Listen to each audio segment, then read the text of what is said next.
Modálne slovesá do 1 minúty. V nemčine ich máme 6. Časovanie. Modálne slovesá sú nepravidelné a teda keď si vezmeme napríklad modálne sloveso können, vedieť môcť, tak v druhej osobe a tretej osobe jednotného čísla máme tvary ako du kannst, ty môžeš, alebo er, sie, es kann, on, ona, ono môže.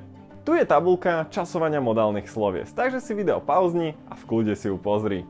Slovosled funguje na tom princípe, že v oznamovacej vete vždy na druhé miesto dáme modálne sloveso a na konci vety pôjde plnovýznamové sloveso v neurčitku. Teda príklad, ich kann heute Deutsch lernen. Môžem sa dnes učiť nemčinu.